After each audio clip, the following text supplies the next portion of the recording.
আসসালামু আলাইকুম সুপ্রিয় শিক্ষার্থীরা, কেমন আছো সবাই? আশা করি ভালো আছো। যারা অন্য ধর্মে শুনছো তাদেরকে আমার আন্তরিক শুভেচ্ছা এবং অভিনন্দন। আমি তোমাদের নবম দশম এসএসসি ব্যাচের উচ্চতর গণিত বইয়ের ত্রিকোণমিতি অংশ সমাধান করাচ্ছি।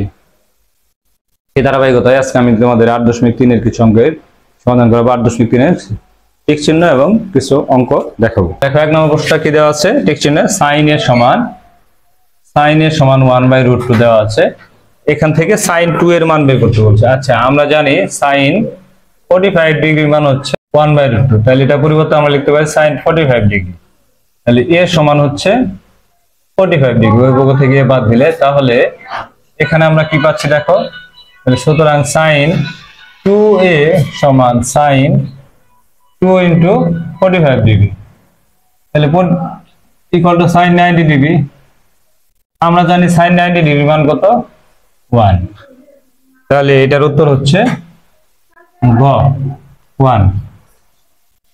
2 নম্বর প্রশ্নে কি আছে দেখো, -300 ডিগ্রি কোণটি কোন চতুর্ভাগে থাকবে? -300 ডিগ্রি কোণটির অবস্থান। আচ্ছা, -300 ডিগ্রি কোণের অবস্থান যখন আমি তোমাদের দেখিয়েছিলাম, যখন মাইনাস কোণ আসবে তখন প্রথম চতুর্ভাগ থেকে এইভাবে 14 চতুর্ভাগ থেকে ঘুরবে। তাহলে 330 কে আমরা বানাইতে পারি কি দেখো, 270 -30 ডিগ্রি।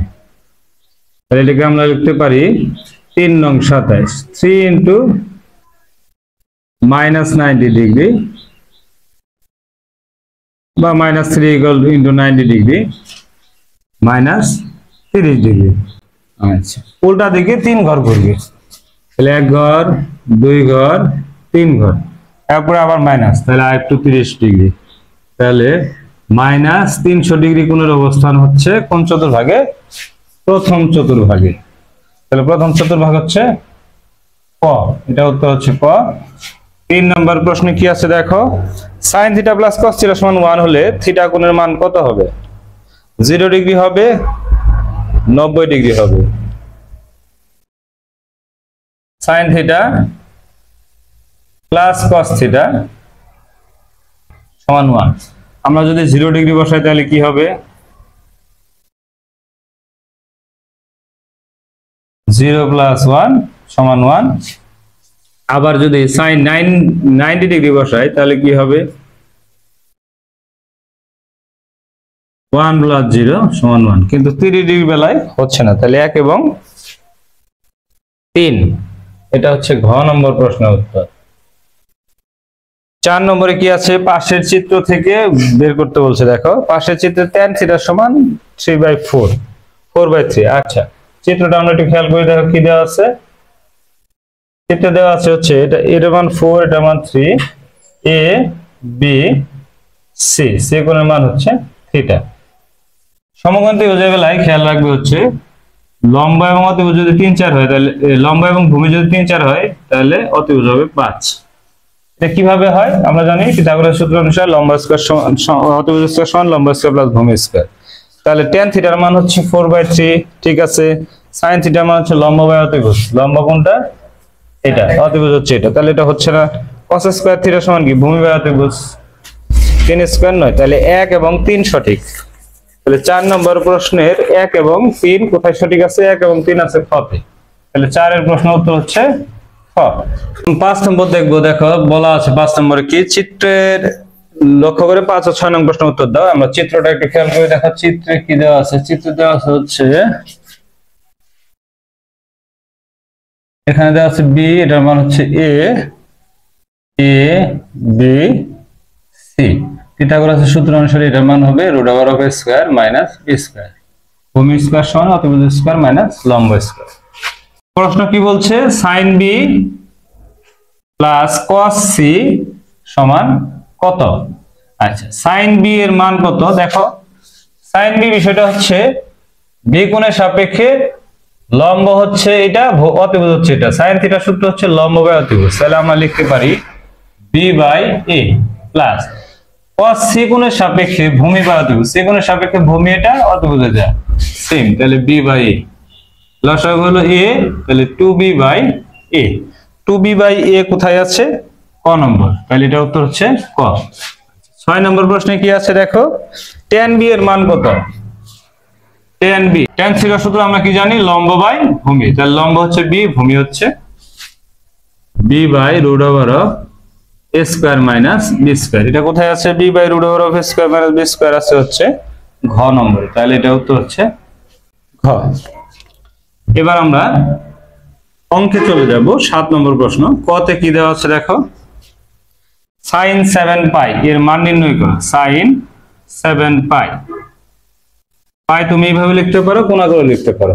আচ্ছা, sin 7 পাই প্লাস 0, 0 যোগ করলে কোনো মানের পরিবর্তন হবে না।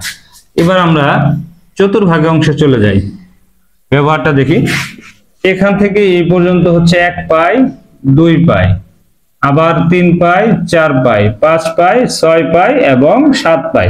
7 পাই হলো এই মার্জিনে, তাহলে প্লাস কিছু তো আগাইছে, তাহলে তৃতীয় চতুর্ভাগে সাইন আছে নেই, তাহলে না থাকলে মাইনাস। 7 পাই মানে হচ্ছে 14 পাই বাই 2, তার মানে জোড় সংখ্যা, অর্থাৎ শুধু পাই জোড়। তাহলে তৃতীয় চতুর্ভাগে সাইন মাইনাস, তাহলে সাইন 7 পাই মাইনাস থিটা মানে হচ্ছে মাইনাস সাইন থিটা। তাহলে সাইন 0 এর মান কত, 0, এন্ড মাইনাস 0 আর প্লাস 0 একই কথা। হাতের খতে কি আছে, cos 11 পাই বাই 2, আমরা এটা কি লিখতে পারি, cos 11 পাই বাই 2 প্লাস 0 বা মাইনাস 0, যেটাই নেও নিলাম। 11 পাই বাই 2, পাই বাই 2 মানে হচ্ছে এই এক ঘর করে, তাহলে 11 পাই 1 2 3 4 5 6 7 8 9 10 11 পাই বাই 2 প্লাস চতুর্থ চতুর্ভাগে cos পজিটিভ, তাহলে প্লাস পাই বাই 2 এর সঙ্গে কি আছে 11 বিজোড় সংখ্যা, তাহলে cos এর সহকারী কি হবে, sin, তাহলে sin 0, sin 0 এর মান কত, 0। এই গেল। তারপর দেখো ঘ নাম্বার প্রশ্নটা দেখতেছি, tan -23 পাই বাই 6, আমরা জানি tan মাইনাস থিটা মানে হলো মাইনাস tan থিটা, তাহলে tan 23 বাই পাই বাই 6। এখন আমরা এর আগে ছিল পাই বাই 2 বা শুধু পাই, কিন্তু এখানে আছে পাই বাই 6। যদি এরকম কোনো মান থাকে তাহলে মনে মনে এটাকে ভাগ করবা, ভাগ করে এর কাছাকাছি যে গুণনীয়ক আছে সেখানে চলে যাবা গুণিতকে। তাহলে 3 4 6 24, তাহলে 4 6 24, 24 থেকে 1 বাদ দিলে 23, 4 6 24 বিয়োগ 1 23। তাহলে কি লিখবো আমরা,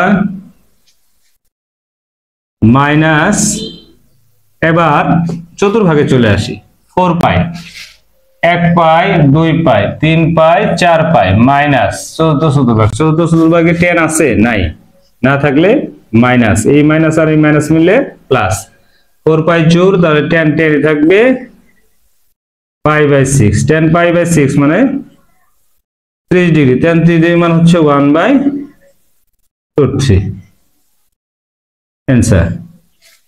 তাহলে এই অঙ্কগুলো অনেক ইজিয়ার আছে। তাহলে খেয়াল রাখতে হবে, যদি শুধু পাই বাই 2 বা শুধু পাই না থাকলে অন্য যে মানই থাক না কেন সেটা কি করতে হবে, তা দিয়ে ভাগ করে দিতে হবে। ভাগ করে দেওয়ার পরে যে গুণিতকটা আসবে ওই গুণিতকের সাপেক্ষে আমাদের অঙ্কটা করতে হবে। ধন্যবাদ সবাইকে এতক্ষণ আমার সাথে থাকার জন্য।